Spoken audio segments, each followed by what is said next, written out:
Happy New Year, everybody. I am fired up for the year that stretches out before us, and that's because of what we've accomplished together over the past 7 years. 7 years ago, our businesses were losing 800,000 jobs a month. They've now created jobs for 69 straight months, driving the unemployment rate from a high of 10% down to 5%. 7 years ago, too many Americans went without health insurance. We've now covered more than 17 million people, dropping the rate of the uninsured below 10% for the very first time. 7 years ago, we were addicted to foreign oil. Now our oil imports have plummeted.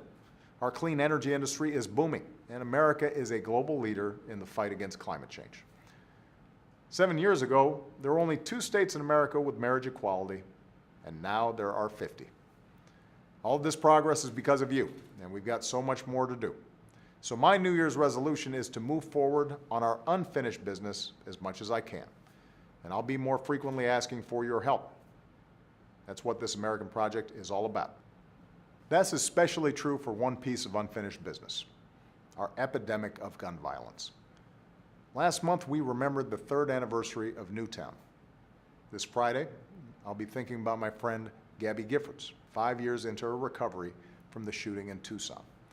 And all across America, survivors of gun violence and those who lost a child or a parent or a spouse to gun violence are forced to mark such awful anniversaries every single day. And yet, Congress still hasn't done anything to prevent what happened to them from happening to other families. 3 years ago, a bipartisan common sense bill would have required background checks for virtually everyone who buys a gun. Keep in mind, this is a policy that is supported by some 90% of the American people. It was supported by a majority of NRA households.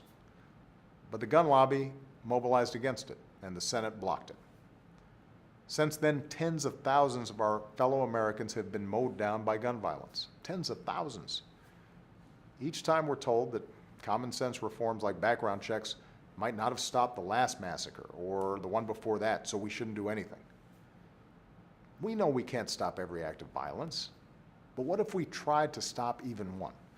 What if Congress did something, anything, to protect our kids from gun violence? A few months ago, I directed my team at the White House to look into any new actions I can take to help reduce gun violence. And on Monday, I'll meet with our Attorney General, Loretta Lynch, to discuss our options. Because I get too many letters from parents and teachers and kids to sit around and do nothing.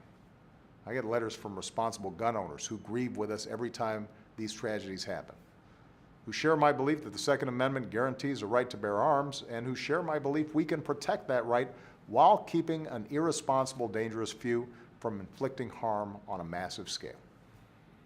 So I know there are a bunch of us who care about this. If you are one of them, I need your help. Change, as always, is going to take all of us.